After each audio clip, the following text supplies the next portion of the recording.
नमस्कार दोस्तों, स्टडी समझती चैनल पर आप सभी लोग का स्वागत है। और हम लोग देख रहे हैं बायोलॉजी में आज हम लोग देखेंगे दोस्तों विटामिन की कमी से होने वाले रोग।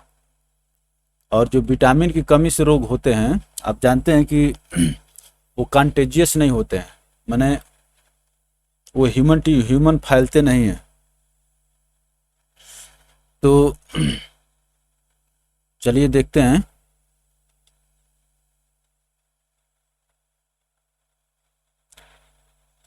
Deficiency diseases caused by lack of an element in the diet, usually a particular vitamin or mineral।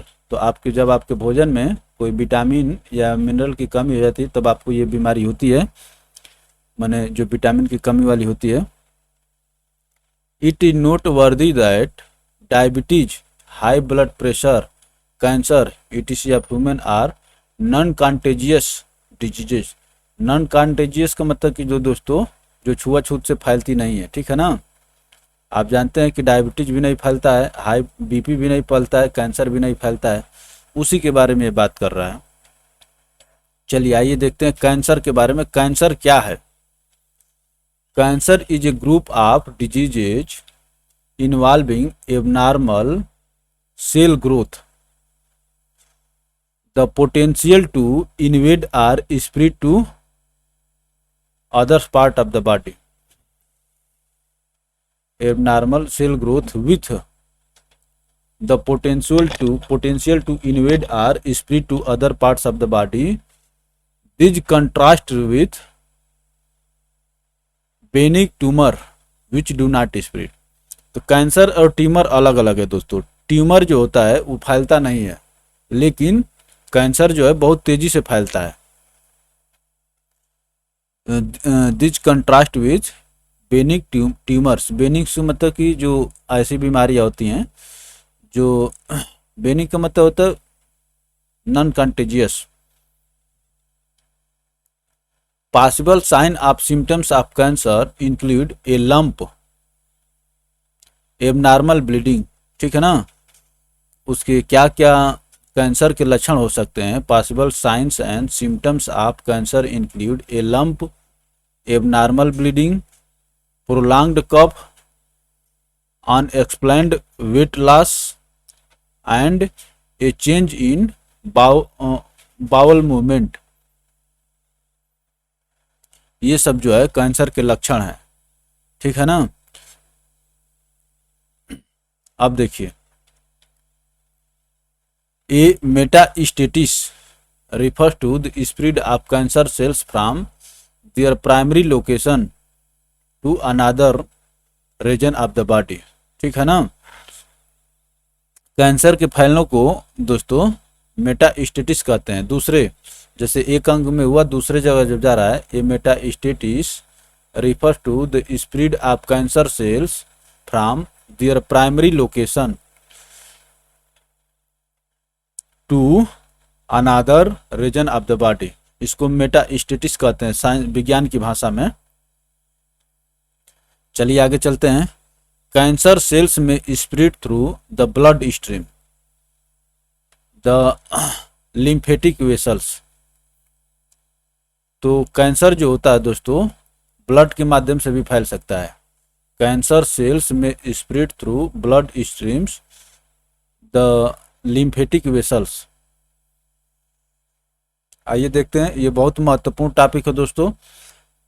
ये थियरी रूप में देखने का मतलब उद्देश्य ये है दोस्तों कि आपको डिटेल जानकारी मिल जाए, ठीक है ना। डिटेल जानकारी मिल जाए, उसके बाद हम लोग ऑब्जेक्टिव क्वेश्चन जो पूछे गए हैं उनको तो हम लोग देखेंगे। देखिए ये क्या कह रहा है।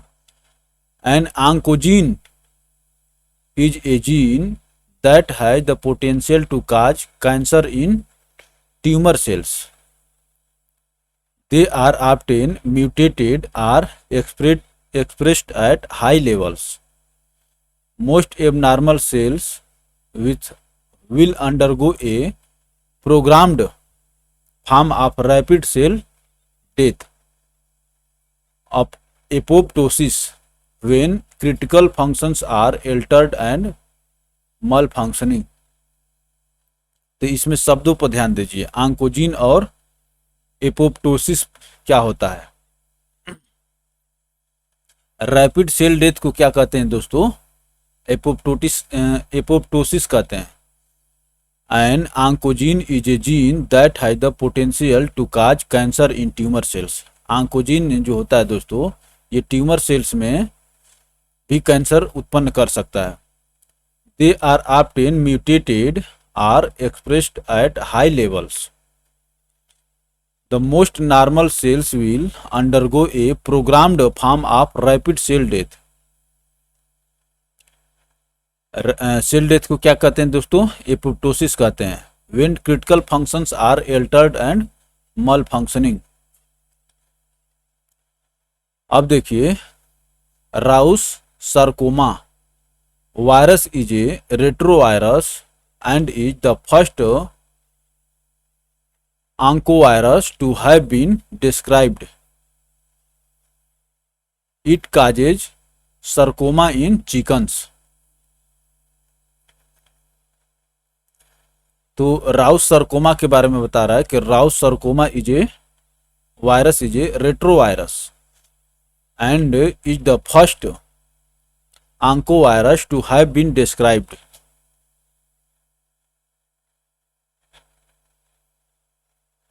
It causes sarcoma in chickens. मुर्गे में। अब देखिए ल्यूकेमिया क्या होता है। ल्यूकेमिया तो आप जानते ही हैं, लेकिन इसको अच्छे से देखिए। A malignant progressive disease in which the bone marrow and other blood forming organs produce increased number of immature or abnormal leucocytes. Immature or abnormal leukocytes, a type of white blood corpuscles. तो leukocytes जो होती है दोस्तों, white blood corpuscles WBC का type है, ठीक है ना। तो ल्यूकेमिया में क्या होता है दोस्तों, इमेच्योर या आर एबनॉर्मल ल्यूकोसाइट्स बनने लगते हैं, ठीक है ना। Bone marrow and other blood forming organs produced increased number of immature are.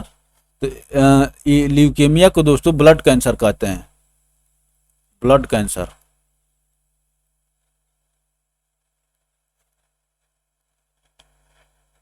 चलिए आगे चलते हैं। Common leukaemia signs and symptoms include. तो ल्यूकेमिया के क्या साइंस एंड सिम्टम्स हैं? Fever or chills, persistent fatigue, weakness, frequent or severe infections, losing weight without trying, बिना मेहनत के ही आपका वेट लॉस हो रहा है, swollen lymph nodes, enlarged liver or spleen, easy bleeding or brushing, ठीक है ना, bruising, recurrent nose bleeding, excessive sitting, अधिक पसीना होना, specially at night, bone pen and tenderness. ये दोस्तों ल्यूकेमिया के क्या हैं? साइन है। Radio active phosphorus 32 and cobalt 60 is used for the treatment of leukaemia. ये इसको तो स्टार करके रखिए। Radio active phosphorus 32 and cobalt 60 is used for the treatment of leukemia. Cobalt 60 is a radioactive isotope of cobalt element. It emits gamma rays, hence used in radiotherapy for treatment of cancer. चलिए आगे चलते हैं। तो phosphorus 32 और cobalt 60 याद रखेंगे आप लोग, ठीक है ना, ये दोनों। Arsenic 74 is used to locate tumors with pinpoint accuracy, ठीक है ना। आर्सेनिक 74 का ट्यूमर के लोकेशन में उपयोग किया जाता है।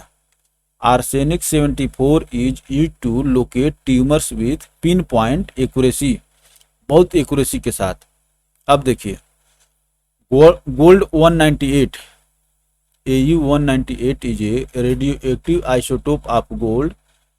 It undergoes beta decay to stable Hg198 with a half life of 2.697 days. The decay properties of AU198 have led to widespread interest in its potential use in radiotherapy for cancer treatment. तो gold 198 का दोस्तों भी प्रयोग किसमें किया जाता है? Cancer treatment में किया जाता है।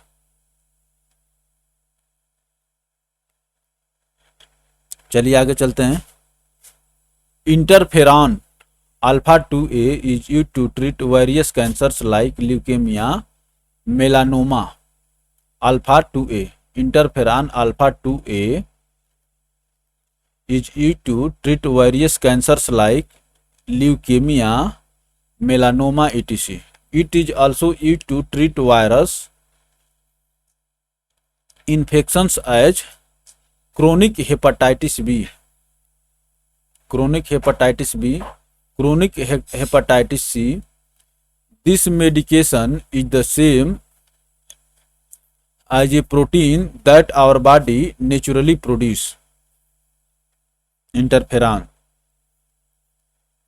इंटरफेरॉन हमारे बॉडी में बनते हैं। तो अल्फा 2A का दोस्तों ल्यूकेमिया, मेलानोमा, ईटीसी इन सब के बीमारियों में किया जाता है। हेपेटाइटिस बी हो गया, हेपेटाइटिस सी हो गया।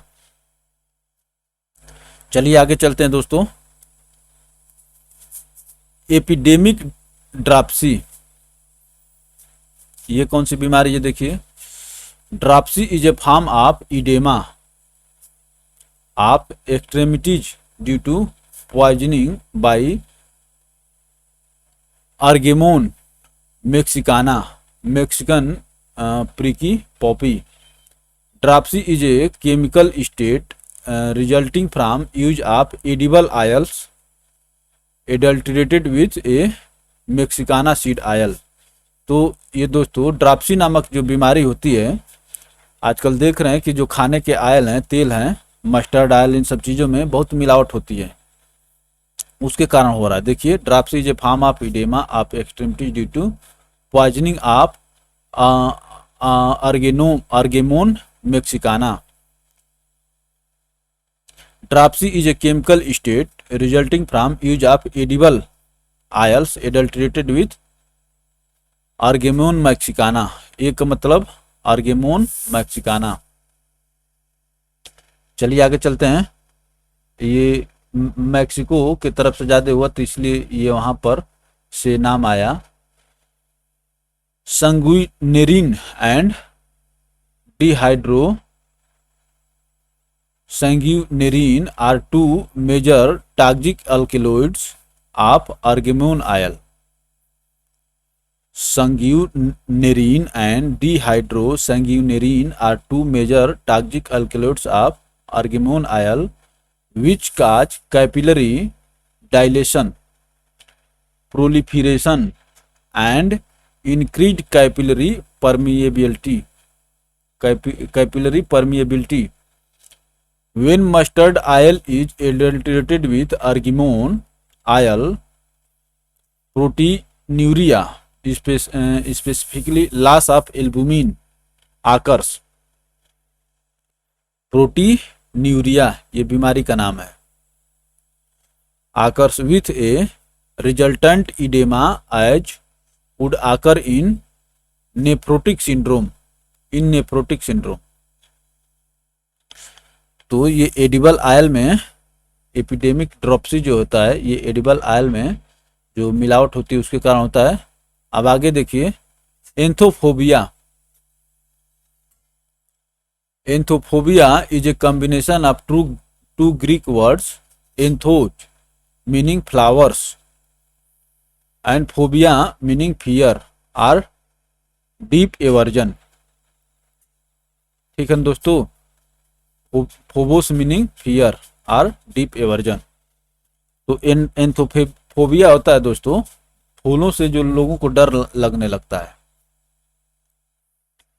चलिए आगे चलते हैं। अब देखिए क्या कह रहा है, anthophobia is an abnormal and persistent fear of flowers, जिसको फूलों से डर लगने लगे,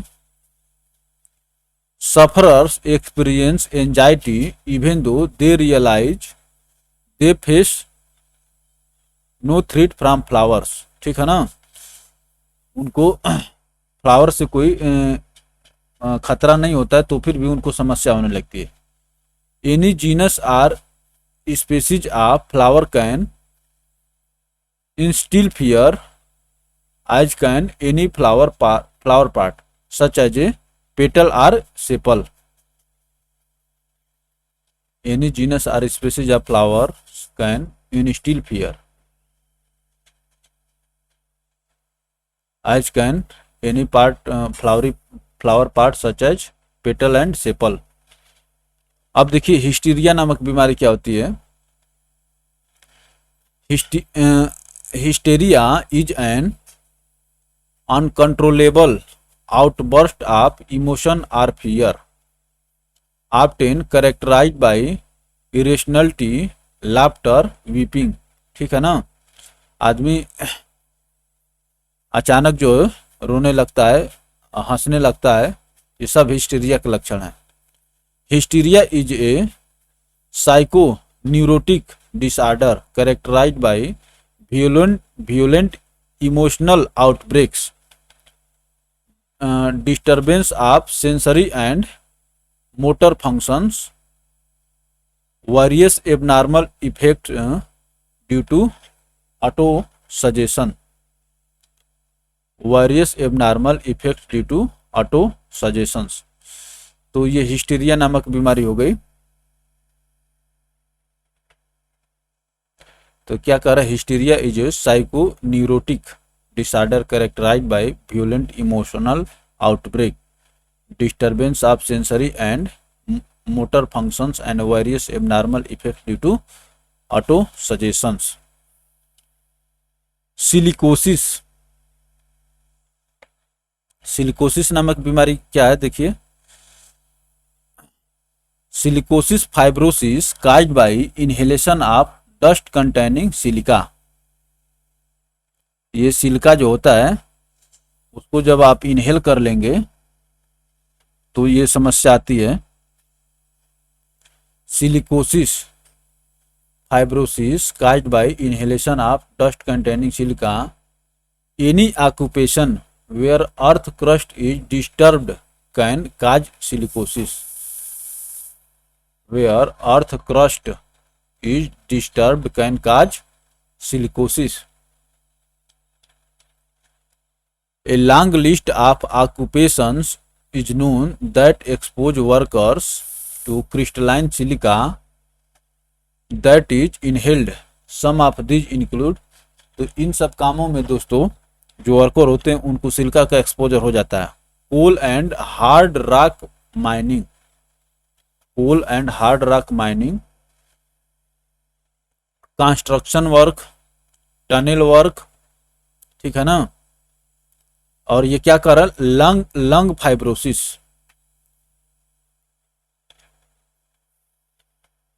masonry, sand blasting, glass manufacturing and ceramic work, इन सब कामों में जो लगे रहते हैं उनको सिलिकोसिस नामक बीमारी हो जाती है और वो सिलिका लंग में जाता है और लंग फाइब्रोसिस हो जाता है। अब देखिए गोइटर नामक बीमारी, इसको आप जानते ही हैं लेकिन देख लेते हैं, कुछ नया टर्म निकल कर गया है। The goitre is an abnormal enlargement of thyroid gland. The thyroid is a butterfly shaped gland located at the base of neck just below Adam's apple. जो आपका एडम्स एप्पल होता है ये गले में ये निकला रहता है ऐसे, यहाँ पर ये, और इधर आपका माउथ है, तो इसी को एडम्स एप्पल कहते हैं। Although goiter are usually painless, a large goiter can cause a cough and make it difficult for the swallow और ब्रीथ। ठीक है ना। गोइटर सामान्यतः जो है दर्द नहीं करता है, लेकिन ये आपको कैन काज ए कफ, खांसी आ सकती है, and make it difficult for swallow और ब्रीथ, सांस लेने और भोजन को निगलने में समस्या कर सकता है। Goitre is cause mainly due to lack of iodine in the body. Iodine is necessary for the synthesis of thyroxine hormone. Iodine is necessary for the synthesis of thyroxine hormone. The main source of iodine is seafoods and iodide salt. Seafoods and iodide salts. चलिए berry berry नामक बीमारी देखते हैं। ये आप जानते ही हैं, लेकिन देखिए यहाँ पर wet beriberi and dry beriberi, दो बेरी बेरी नाम दिया हुआ बीमारियों का। Beriberi is a disease caused by the deficiency of vitamin B1। ये तो याद ही रखेंगे कि किसके कारण की कम होता है, B1 के। And also known as thiamine deficiency disease. तो B1 का नाम क्या है, थायमीन है। Beriberi is of two types, दो प्रकार की होती है। Wet beriberi, it affect the heart and circulatory system. In extreme cases, it can cause heart failure। तो वेट ड्राई जैसे मैंने वही ब्लड जो लिक्विड फॉर्म में उसी से जोड़ लीजिए। Wet beriberi, it affect the heart and circulatory system. It in extreme cases it can cause heart failure. और ड्राई बेरी बेरी क्या होगा दोस्तों, it damages the nerve and can lead to decreased muscle strength and eventually muscle paralysis। तो ये muscle से जुड़ा हुआ है, ठीक है ना, नर्व से और मसल से। it damages the nerve and can lead to decreased muscle strength and eventually muscle paralysis।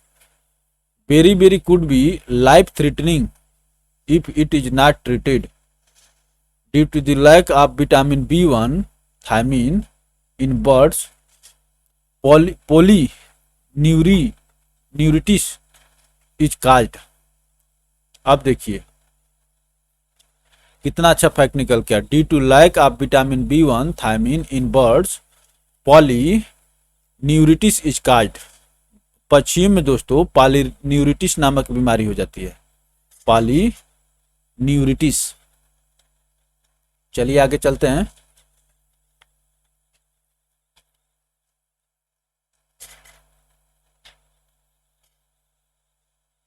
Main source of vitamin B1 include husk of serials.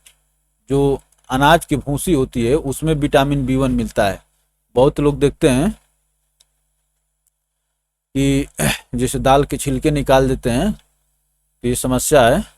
Main source of vitamin B1 include husk of cereals, meat, liver, dried milk, nuts, orange, legumes and yeasts. ये हो गया दोस्तों vitamin B1। और यहाँ पर पक्षियों में vitamin B1 की कमी के कारण पॉलीन्यूरिटिस नामक बीमारी हो जाती है। इसको आप याद रखेंगे, ठीक है ना। और वेट बेरी बेरी जो होता है दोस्तों, हार्ट और सर्कुलेटरी सिस्टम, और ड्राई बेरी बेरी नर्व और मसल पैरालिसिस। अब देखिए बुलिमिया नर्वोसा, ये कौन सी बीमारी है। Bulimia nervosa is also known as bulimia. It is an eating disorder characterised by binge eating followed by purging. ये खाने की बीमारी है। Binge eating refers to eating a large amount of food in a short time. तो जो जल्दी जल्दी खाना निगलते हैं उनको ये बीमारी होती है, ठीक है ना। देखिए क्या कह रहा है कि binge eating refers to eating a large amount of food in a short time. फटाफट खाते हैं लोग। देखिए purging refers to the attempt to get rid of food consumed, this may be done by vomiting or taking laxatives. ये दोनों बहुत अच्छा है।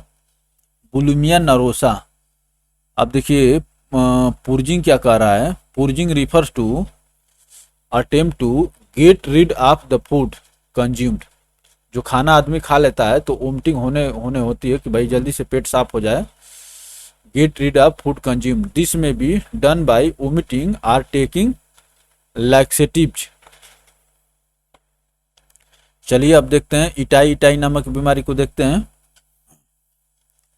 Itai itai disease was named given to the mass cadmium poisoning, cadmium poisoning of Toyama prefecture Japan starting around 1912, 1912 में 1912।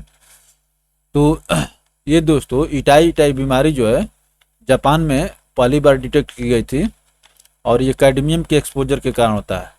Term itai itai was coined by locals for the severe pains people with the condition felt in the spines and joints. तो ये वहाँ के local लोग जो है, जो joints और स्पाइन्स में पेन होने लगा, उसको इटाई इटाई नाम दिए। Term itai itai was coined by locals for severe pains people with condition felt in the spines and joints. Cadmium poisoning can also cause softening of bones and kidney failure, ठीक है ना, softening of bone and kidney failure। Cadmium was released into rivers by mining companies in the mountains, which were successfully sued for the damage. Itai Itai disease is known as one of the 4 big pollution disease of Japan। तो ये Japan की सबसे बड़ी बीमारी है। Itai Itai disease is known as one of the 4 big pollution disease of Japan। और 4 big pollution कौन कौन से हैं? The 4 big pollution disease of Japan are कौन कौन से हैं? इटाई इटाई, मिनीमाता, नियागाटा मिनीमाटा और योकाइची अस्थामा। ये 4 बीमारियां जापान में बहुत होती हैं क्योंकि वहाँ पर मेटल्स का एक्सपोजर है। Itai itai मिनीमाटा disease, Niigata मिनीमाटा disease और योकाइची अस्थामा। अब देखिए ब्लू बेबी सिंड्रोम, इसको कहते हैं मेथेग्लोबिनेमिया, मेथेग्लोबिनेमिया,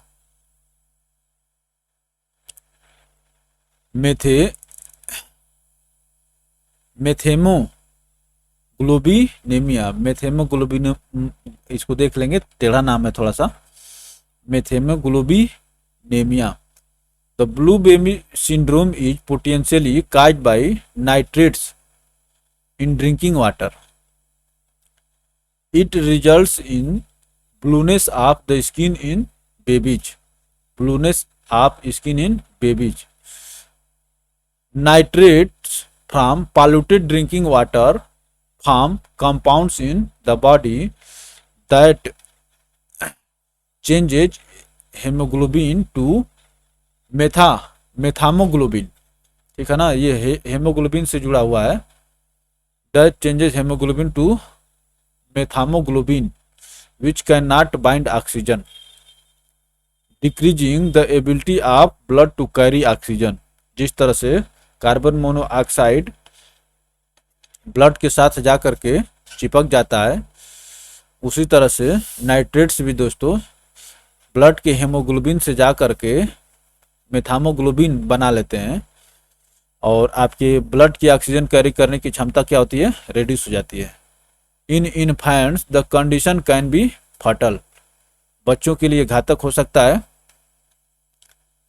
अब देखिए ए नंबर ऑफ कार्डियोवास्कुलर डिफेक्ट्स में also lead to the blue baby syndrome,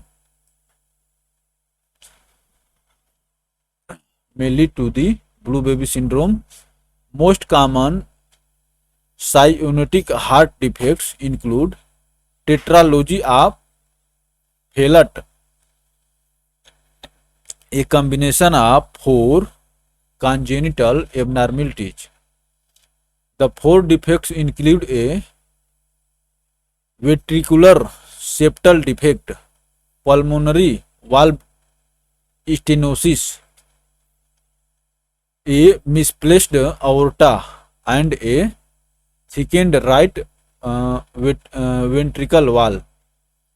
अब देखिए, persistent patent truncus arteriosus, a condition in which the embryological structure known as truncus arteriosus fails to properly divide into the pulmonary trunks. तो ये दोस्तों, मैंने blue baby syndrome जो है केवल एक से नहीं होता है, ये कई कारण हो सकते हैं। चलिए आगे चलते हैं।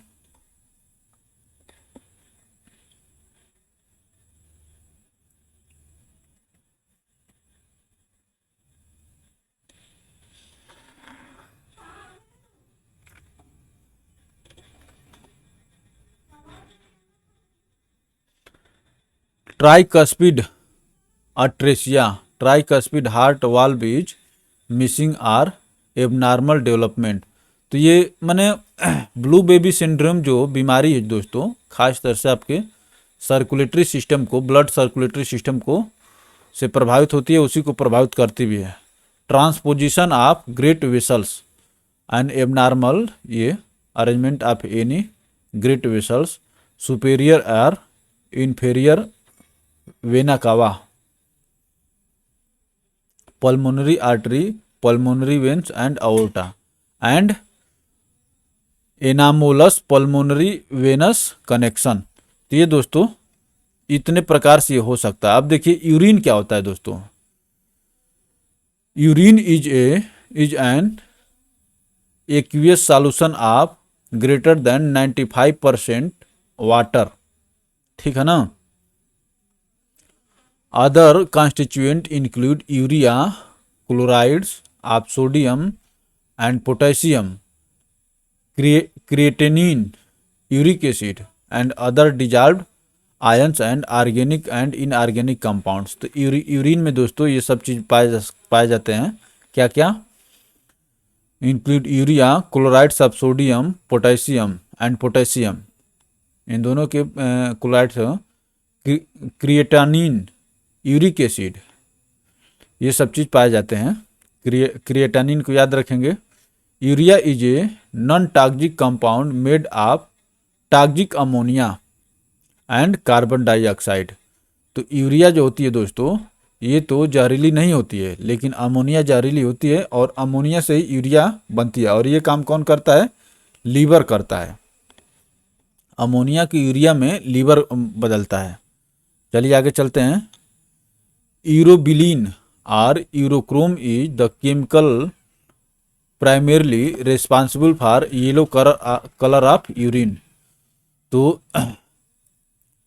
यूरोबिलिन और यूरोक्रोम के कारण दोस्तों आपका मूत्र का रंग कैसा होता है? पीला होता है। यूरोबिलिन और urochrome is the chemical primarily responsible for yellow colour of urine. चलिए अब देखते हैं दोस्तों मेन डेफिशिएंसी डिजीजेज। तो जो बीमारियां होती हैं, आप जानते हैं कि अनीमिया जो होती है दोस्तों आयरन की कमी से होती है। गोइटर आयोडीन हो गया। मरासमस बीमारी जो होती है दोस्तों, सीवियर मल न्यूट्रिशन, जब आप ज़्यादा कुपोषण के शिकार हो जाएंगे तो मरासमस नामक बीमारी होती है। और kwashiorkor deficiency of protein, kwashiorkor जो होती है बीमारी, डेफिशिएंसी ऑफ प्रोटीन। और rickets in children, deficiency of vitamin D. Mad cow disease in cattle, prions A protein, ठीक है ना, इसकी कमी के कारण जो दोस्तों पशुओं में पागलपन हो जाता है। Mad cow disease in cattle. अब देखिए डायबिटीज डेफिशिएंसी ऑफ इंसुलिन के कारण होता है। जीरोप्थैल्मिया deficiency of vitamin A.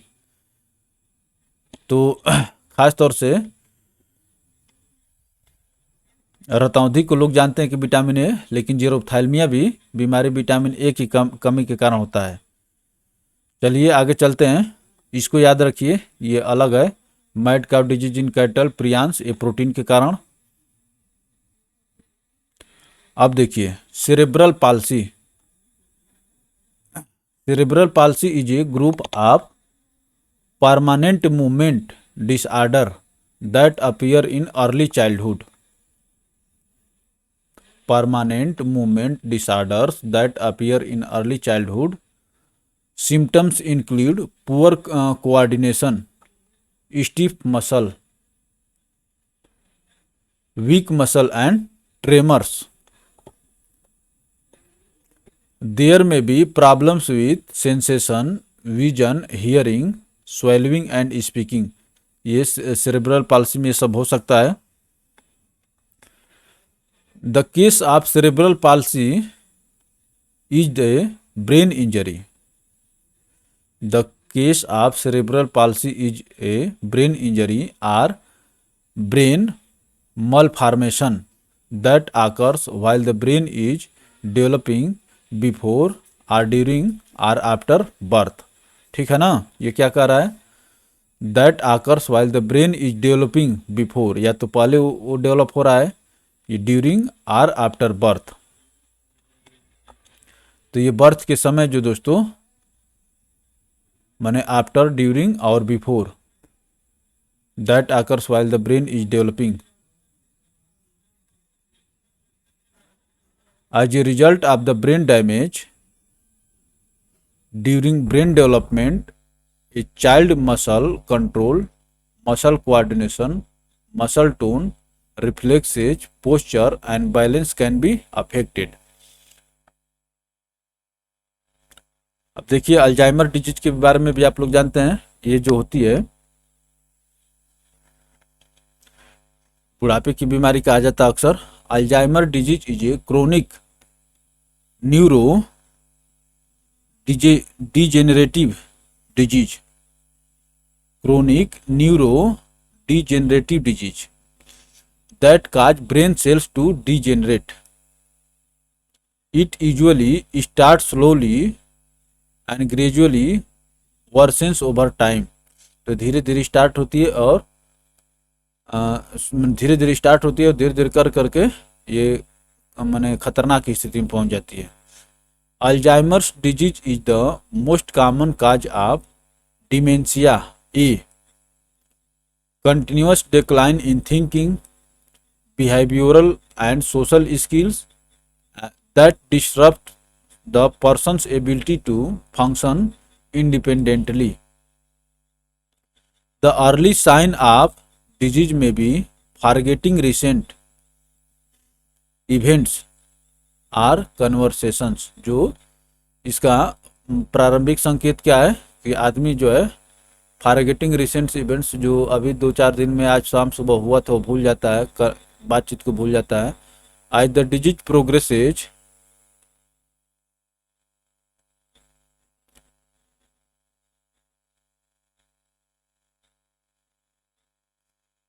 Person with Alzheimer's disease will develop severe memory impairment and lose ability to carry out everyday tasks. ठीक है ना, ब्रश करना भूल जाएगा, नहाना भूल जाएगा। To carry out everyday task. Doctor Alois Alzheimer, a German psychiatrist, ये साइकियाट्रिस्ट, देखिए अब अच्छे से प्रोनाउंस हुआ है, थोड़ा सा टेढ़ा होता है। Psychiatrist and neurologist firstly identified this disease.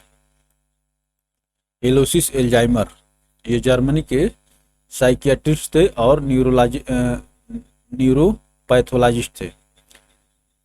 Leading cause of Alzheimer disease is characterised by the accumulation of P amyloid precursor protein, ठीक है ना, pre amyloid precursor protein within the brain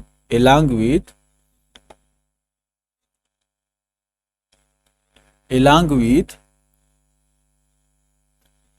hyper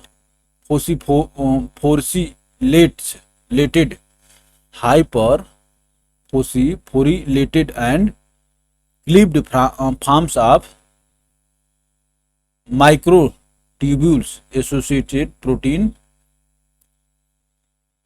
tau. Its cause may be genetic too, ये genetic भी हो सकता है। It's काज में भी जेनेटिक टू।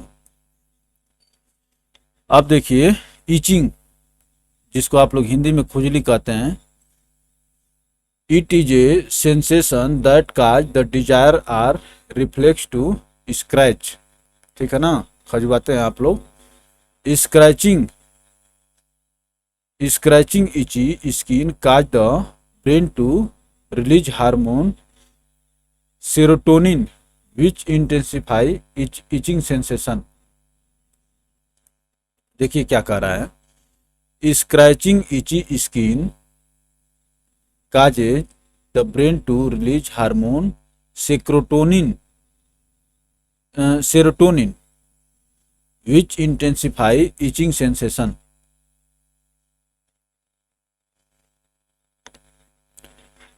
चलिए आगे चलते हैं दोस्तों। एनोस्मिया,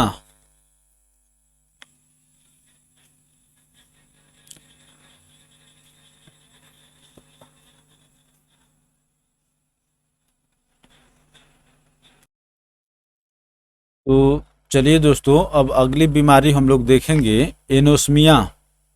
ये क्या है इसको देखते हैं।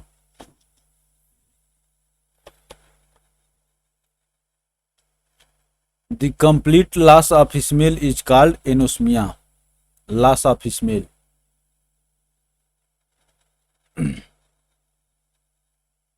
Without a sense of smell, food taste different. Without a sense of smell, food taste different. Cannot smell and scent of flower and could find yourself in a dangerous situation unknowingly.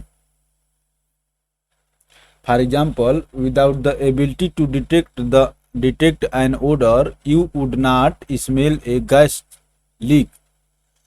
You would not smell a gas leak. Smoke from a fire or sour milk. तो आप जानते हैं कि सबसे पहले आप जानिए कि एनोस्मिया जो बीमारी है दोस्तों, इसमें स्मेल का लॉस हो जाता है, ठीक है ना। Complete loss of smell is called anosmia. बस इतना ही समझिए। अब स्मेल किस चीज का है वो तो समय बताएगा। Most common cause of anosmia is nasal congestion from cold, allergy, sinus infection और poor air quality.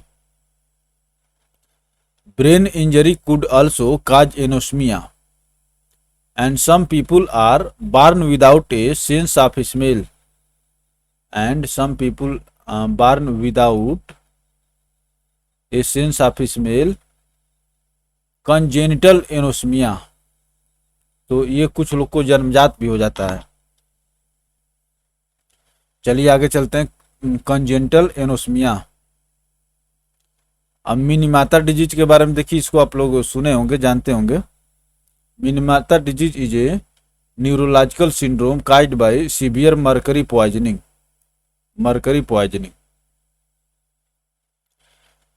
Symptoms include ataxia, numbness in the hands. Ataxia, numbness in the hand, ये सिम्टम्स जान लीजिए। And feet, hands and feet.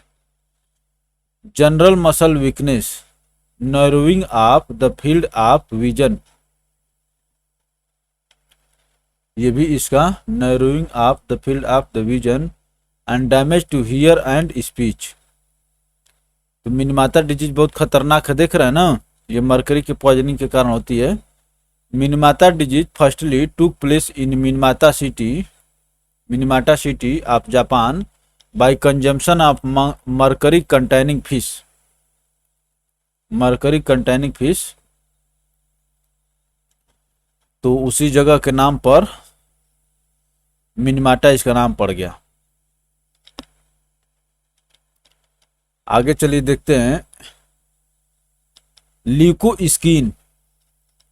ल्यूकोस्किन dual therapy is scientifically developed. Lukoskin dual therapy is scientifically developed innovative formation which provides effective approach in the management of vitiligo or leukoderma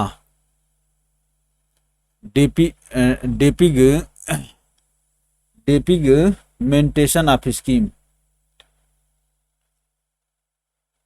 तो vitiligo or leukoderma, this unique formulation is developed by Defense Institute of Bioenergy and Research, a wing of Defense Research and DRDO। तो ये डिबेर जो है दोस्तों, DIBER defence institute of bioenergy and research, a wing of DRDO situated at Haldwani Uttarakhand. After exhaustive scientific studies establishing its efficacy and safety by restoring skin color। Leukoskin dual therapy includes oral liquid, ointment and ointments together provide a comprehensive treatment for depigmentation of skin। तो देखिए, जानते हैं दोस्तों, ये pigmentation word है, depigmentation of skin. Pigment मैंने colour होता है, डीपिगमेंटेशन ऑफ स्किन। ये कई बार वर्ड्स जो है गलत प्रोनाउंस हो जाते हैं। Lukoskin oral liquid for internal medication to meet out the nutritional deficiency and to restore the immune system, and ointment for topical application on vitiligo lesions। तो ये था दोस्तों ल्यूकोस्किन therapy.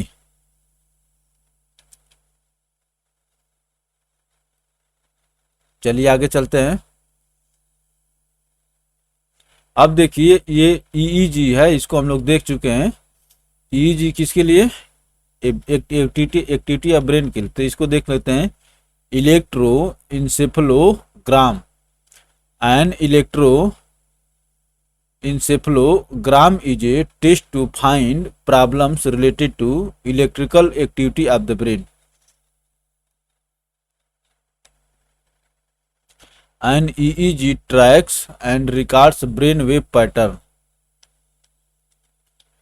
Small metal disc with thin wires electrodes are placed on the scalp and then send signals to a computer to record the results। An electroencephalogram is a non-invasive test that records electrical pattern of the brain। Non-invasive test that records electrical pattern of the brain। The test is used to help diagnose conditions such as seizure, epilepsy, head injury, dizziness, headache, brain tumours and sleeping problems. इन सब के cure में दोस्तों EEG का जांच किया जाता है। It can also be use to confirm brain death.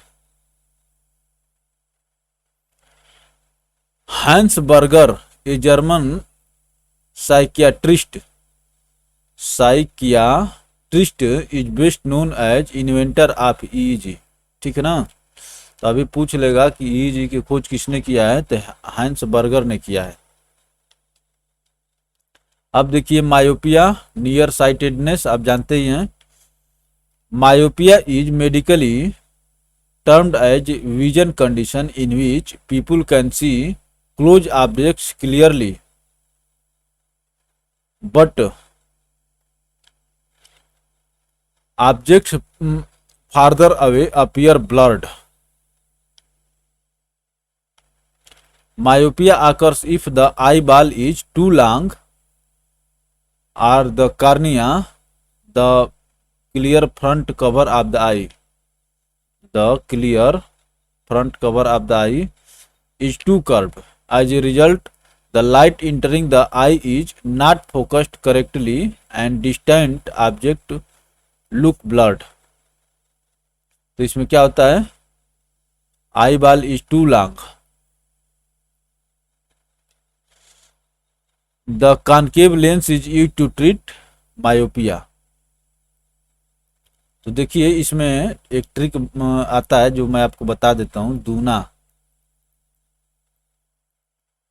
तो निकट दृष्टि दोष में दोस्तों अवतल लेंस, ये हिंदी में टर्म है लेकिन आप समझ सकते हैं, निकट दृष्टि दोष अवतल लेंस और दूर दृष्टि दोष उत्तल लेंस, तो वही concave lens is use to treat myopia. आगे चलिए हाइपरमेट्रोपिया देखिए, long sightedness. Hypermetropia is a common condition where nearby object appear blurred but the vision is clear when looking at things farther away. तो दूर दृष्टि दोष में दोस्तों दूर की वस्तुएं स्पष्ट दिखाई देती हैं लेकिन नजदीक की नहीं दिखाई देती हैं। Cause of hypermetropia is that eyeball or shorter. तो क्या हो जाता है, हाइपर में आईबॉल जो क्या हो जाता है, छोटा हो जाता है। The cause of hypermetropia is that eyeball are shorter than usual. This means that retina is closer to the pupil, causing light to travel past the retina. Hypermetropia is corrected by the use of convex lens. यही दूर दृष्टि दोष उत्तल lens हो जाता है। तो hypermetropia में दोस्तों आई बॉल शार्टर हो जाता है और मायोपिया में आई बॉल लॉन्ग हो जाता है।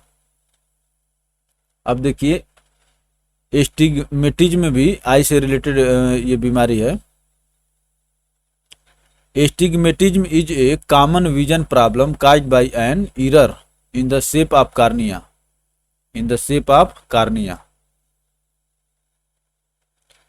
इन astigmatism distorted or blurred vision at all distances is formed. In astigmatism, distorted or blurred vision at all distances, याद रखिए सभी डिस्टेंस की, is formed. It is a type of refractive error. It is a type of refractive error in which the eye does not focus light evenly on the retina. Cylindrical lens is used for correction of astigmatism. याद करिए, important fact है। Cylindrical lens is used for correction of astigmatism. अब देखिए cataract भी आंख की बीमारी है। Cataract, a cataract is a clouding of the lens in the eye, clouding of the lens in the eye that affects vision. Most cataract are related to aging. जैसे जैसे उम्र बढ़ती है उसी से cataracts are very common in older people. ठीक है ना। इसमें जो क्या होता है दोस्तों, लेंस धुंधला हो जाता है। A cataract is a clouding of lens in the eye that affects vision.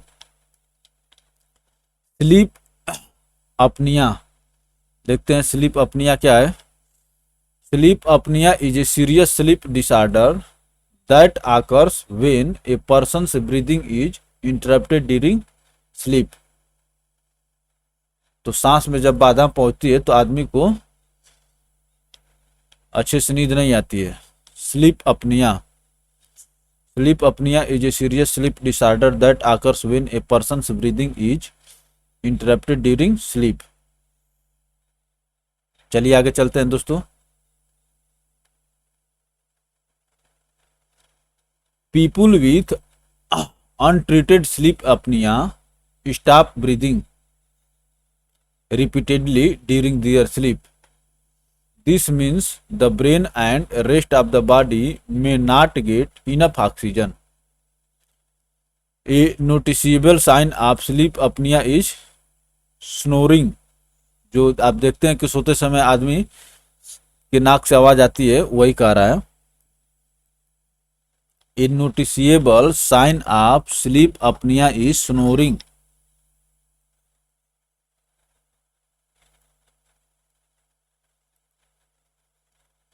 चलिए आगे चलते हैं। Diabetes, diabetes mellitus is a group of metabolic disorder in which there are high blood sugar levels over a prolonged period। तो diabetes आप जानते हैं कि sugar level बढ़ जाता है, ठीक ना। डायबिटीज का ये या diabetes mellitus. Symptoms of high blood sugar include frequent urination, increased thirst and increased hunger. तो जल्दी जल्दी आदमी पेशाब करने जाता है, प्यास भी बहुत ज़्यादा लगती है, भूख भी बहुत ज़्यादा लगती है। If left untreated, diabetes can cause many complications। Acute complication can include diabetic ketoacidosis, diabetic ketoacidosis, hyperosmolar, hyperglycemic state और डेथ, यहाँ तक डेथ भी हो सकती है। Serious long term complication include cardiovascular disease, stroke,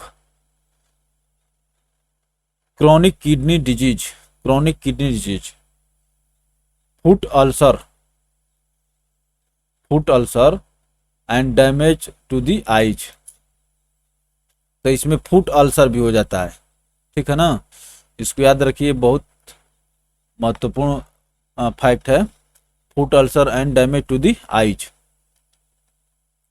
diabetes is due to the either the pancreas not producing enough insulin or the cells of the body not responding properly to insulin produced। ठीक है ना, दोनों प्रकार से होता है। Diabetes is due to either the pancreas not producing enough insulin or the cells of the body not responding properly to the insulin produced। Type 1 diabetes, it is also called insulin dependent diabetes। Insulin dependent diabetes, it is used to be called juvenile onset diabetes because it often begins in childhood। Juvenile onset diabetes। Type 1 diabetes is an autoimmune condition। It is caused by the body attacking its own pancreas and with antibiotics। क्या कह रहा है? It is caused by body attacking its own pancreas, अपने ही pancreas insulin का बनाती है with antibodies। In people with type 1 diabetes, the damaged pancreas does not make enough insulin due to loss of beta cells। तो pancreas के अंदर जो beta cells होती हैं दोस्तों, यही क्या बनाती हैं, इंसुलिन बनाती हैं। This type of diabetes may be caused by a genetic predisposition, a genetic predisposition. It could also be the result of faulty beta cells in the pancreas that normally produce insulin. तो beta cells क्या करती है, insulin का स्राव करती है। अब देखिए type 2 diabetes, it begins with insulin resistance, a condition in which cells fail to respond to insulin properly. With type 2 diabetes, the pancreas usually makes some insulin, but either the amount made is not enough for the body's need, or body's cells resist it,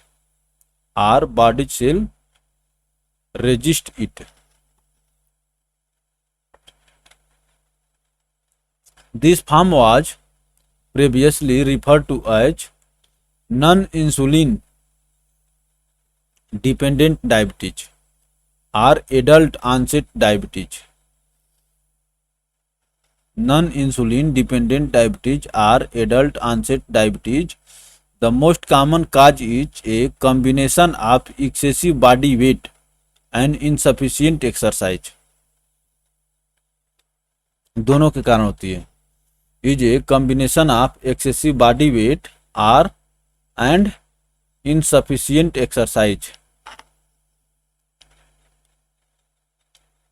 World Diabetes Day is celebrated each year on 14th November in the world, which increase awareness about diabetes.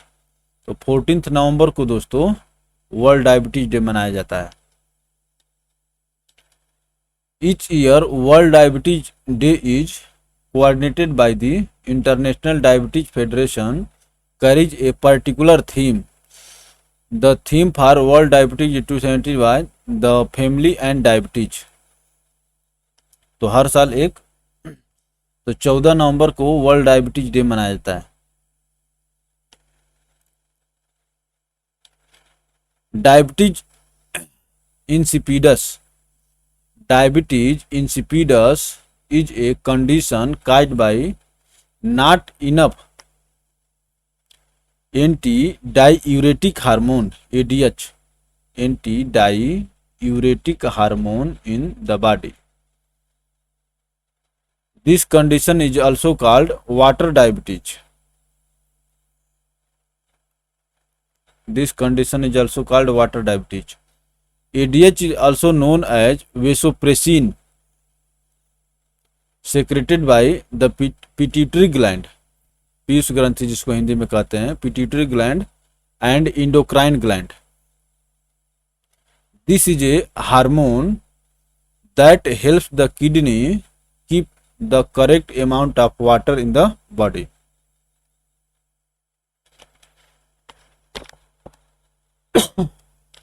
Diabetes insipidus, इसको water diabetes भी कहते हैं, ठीक ना।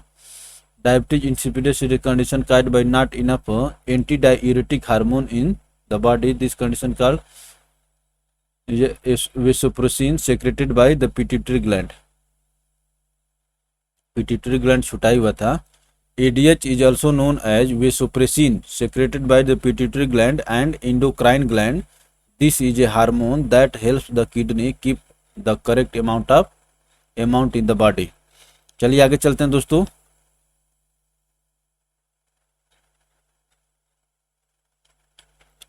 अब देखिए यहाँ पर आपको बताया गया है कि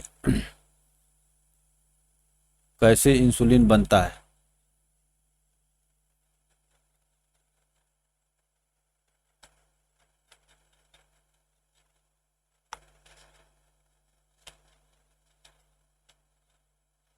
अब देखिए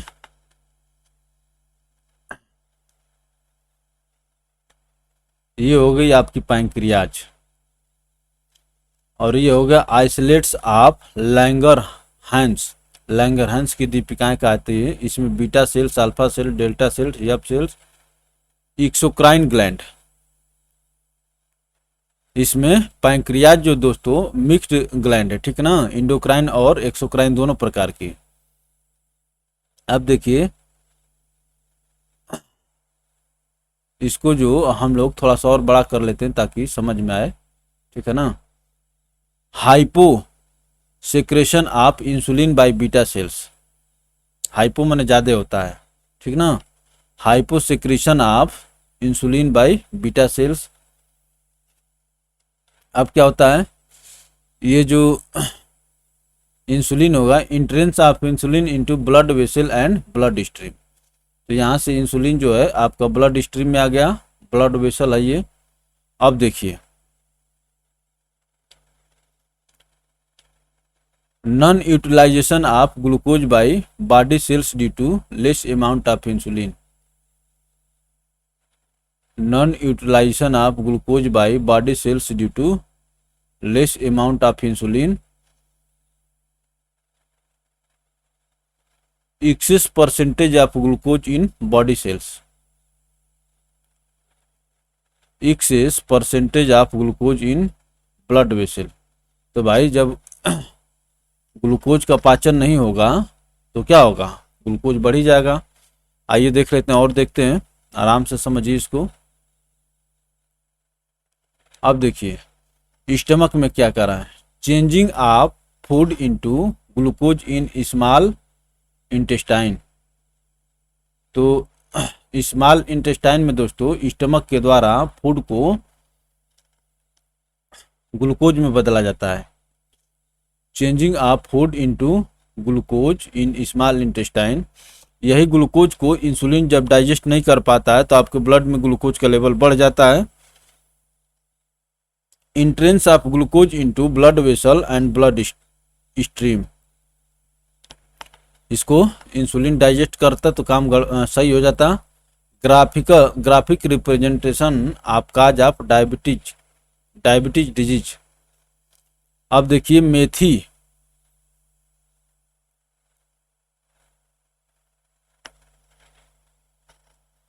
मेथी के बारे में आपको बता रहा है।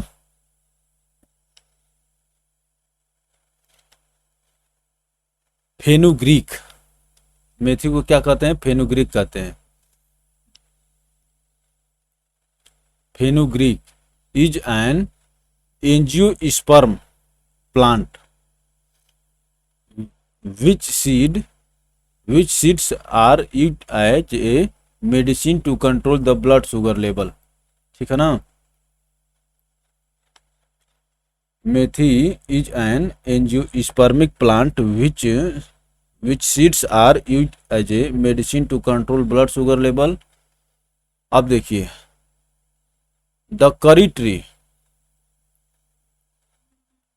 ट्री मुर्रा कोई निगी Murraya koenigii curry tree is a tropical to subtropical tree in family Rutaceae, a native of India. Its leaves are used in many dishes in the Indian subcontinent. Its leaves are also useful in treatment of diabetes mellitus,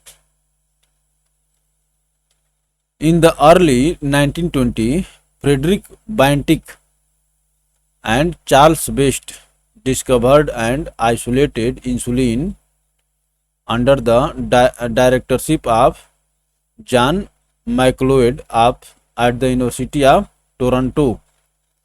With the help of James Collip, insulin was purified, making it available for the successful treatment of diabetes. Banting and McLeod earned a Nobel Prize for their work in 1923, ठीक है ना। Frederick Banting and Charles Best discovered and isolated insulin under the directorship of Macleod ठीक है ना। यही Banting और McLeod को दोस्तों नोबेल प्राइज मिला डायबिटीज के में इंसुलिन के खोज के लिए।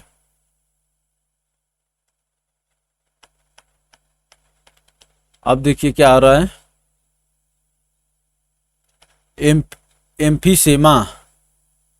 एम्फीसेमा is one of the disease that comprises the term COPD, COPD, chronic obstruction pulmonary disease, COPD, chronic obstructive pulmonary disease, emphysema. Emphysema involves gradual damage to lung tissue. Emphysema involves gradual damage of lung tissue, especially thinning and destruction of the alveoli or air sacs. तो ये lungs के alveoli को दोस्तों इसमें नुकसान माने damage हो जाती है। एम्फीसेमा it causes the shortness of breath. It causes the shortness of breath. चलिए आगे चलते हैं दोस्तों।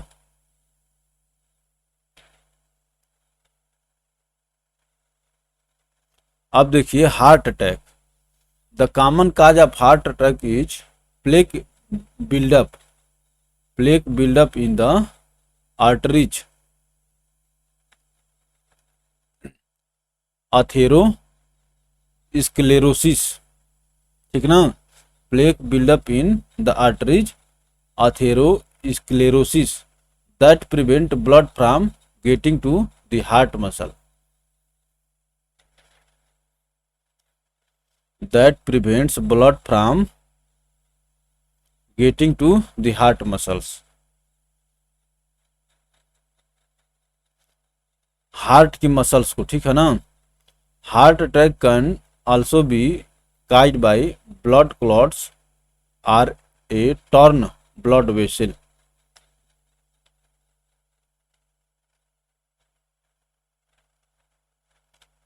Plaque buildup in arteries. The risk factor relating to the heart attack include, ठीक है ना, क्या क्या चीज बढ़ाता है, smoking, high cholesterol, obesity, lack of exercise, diet and alcohol consumption, stress. Anticoagulants and antiplatelets. Anticoagulants and antiplatelet drug eliminate or reduce the risk of blood clot. Anticoagulant or antiplatelet drug eliminate or reduce the risk of blood clots. Aspirin, a neurologically active medicine used as antipyretic, ठीक है ना। Aspirin के बारे में बात कर रहा है, ये इससे अलग हो गया। Antipyretic, pain killer and anti inflammatory is also used in heart attack. Aspirin का भी प्रयोग इसमें किया जाता है। ये एंटीपायरेटिक है, पेन किलर है, एंटी इन्फ्लेमेटरी है, is also used in heart attack. Heart bypass surgery. Heart bypass surgery or coronary artery bypass surgery. Coronary artery bypass surgery is used to replace damaged arteries that supply blood to heart muscle. A heart muscle.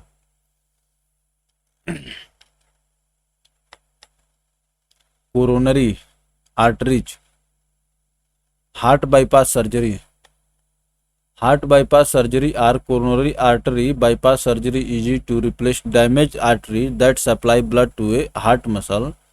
A surgeon used blood vessel taken from another area of the body. A surgeon uses blood vessels taken from another area of the body, mainly mammary artery or radial artery. मुख्य रूप से mammary artery or radial artery to repair the damaged arteries. Saphenous vein is used in bypass surgery. तो ये जो दोस्तों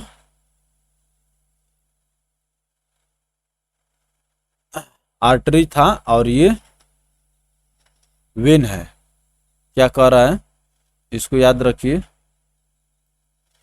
सफेनस vein is used in bypass surgery, तो ये when है और अब सब आर्टरीज है, क्योंकि आर्टरीज में ही समस्या आती है हार्ट में, तभी बाईपास सर्जरी किया जाता है। ममेरी आर्टरी और रेडियल आर्टरी, ये तो कॉमन चीज है। The saphenous vein is used in bypass surgery. Cardiac catheterization laboratory, cath lab. Cath lab क्या होता है? It is a special hospital room where doctors perform minimally invasive test and procedures to diagnose and treat cardiovascular diseases. Cardiac catheterization laboratory, cath lab. Cardiovascular disease इसमें के बारे में test किया जाता है और डायग्नोज ट्रीटमेंट किया जाता है, डायग्नोज एंड ट्रीट। चलिए आगे चलते हैं दोस्तों। Capsules, the capsules of medicine are made from an aqueous solution of plant polysaccharides as starch or cellulose. Polysaccharides as starch or cellulose. The capsule after taken their wall covering dissolve and medicine reached easily in the body without hindrance. तो आप देखें कि जो capsule होता है दोस्तों, एक तो टैबलेट होता है, एक कैप्सूल होता है। तो कैप्सूल पर जो कोटिंग होती है, कोटिंग का मतलब जिसमें अंदर भरा रहता है, जो ऊपर आपको प्लास्टिक का लगता है,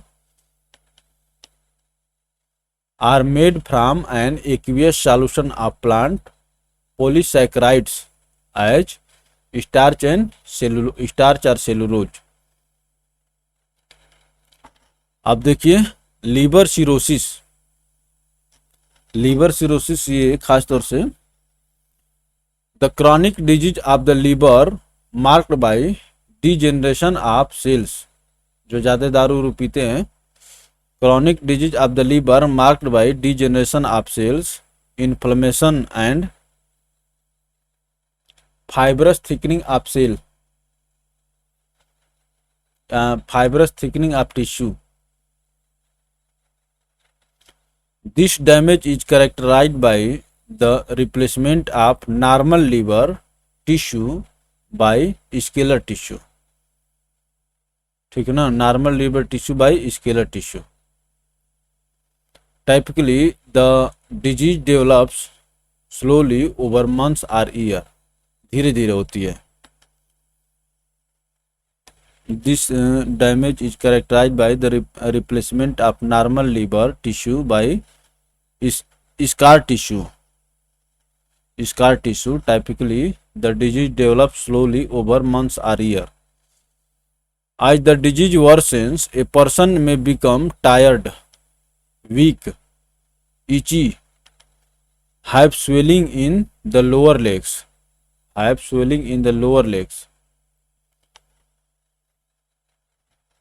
develop yellow skin, have fluid build up in the abdomen, or develop spider like blood vessel on the skin, or develop spider like blood vessel on the skin.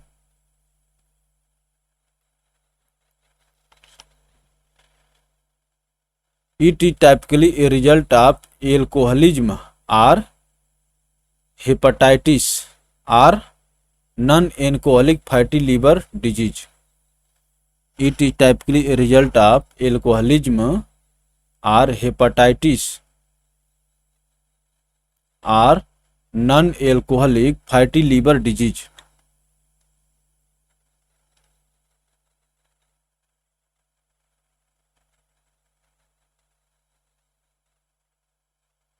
चलिए आगे चलते हैं दोस्तों।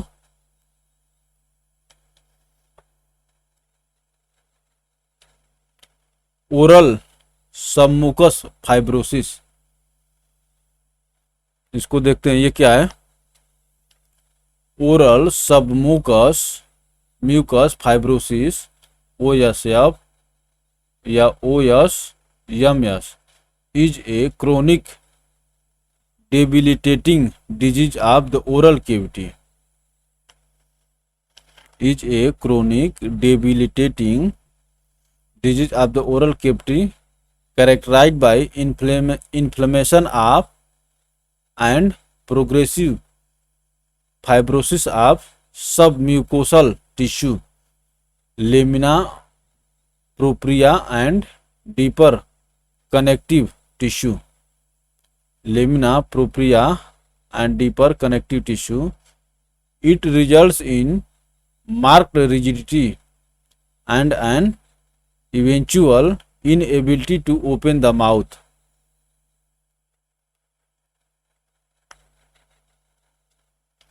Factors for causation of oral submucosis mucus.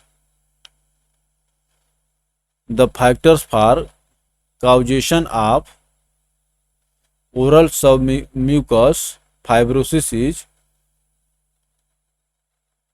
habitually taking areca nut containing tobacco or gutkha. Areca nut किसको कहते हैं दोस्तों? सुपारी को कहते हैं। अरेका नट कंटेनिंग टोबैको और गुटखा। Oral submucous fibrosis. चलिए आगे चलते हैं दोस्तों। अब देखिए जॉन्डिस नामक बीमारी कैसे होती है, और ये आज का लास्ट टॉपिक है। जॉन्डिस के बाद ये टॉपिक खत्म हो जाएगा। Jaundice is when A build up bilirubin in the blood causes the skin, mucous membranes and the white part of the eyes to appear yellowish. Jaundice is when a build-up bilirubin in the blood causes the skin, mucous membranes and the white part of the eyes to appear yellowish. Bilirubin is a reddish yellow substance produced when red blood corpuscles break down, RBC breakdown.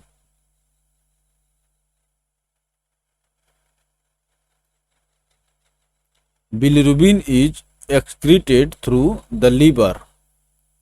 Bilirubin is excreted through the liver in the bile and then out of the body in the stool. क्या कह रहा है? Bilirubin is excreted through the liver in the bile and then out of the body in the stool. Jaundice itself is not a dangerous condition, but rather it may be a sign of more serious condition or disease such as gallbladder stone formation, liver cancer etc.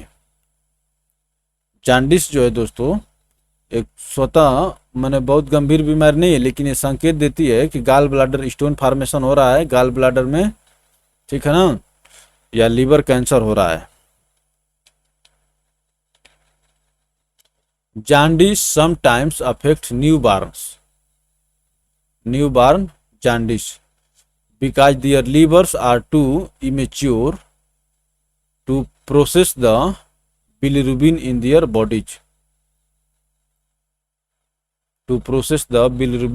bodies.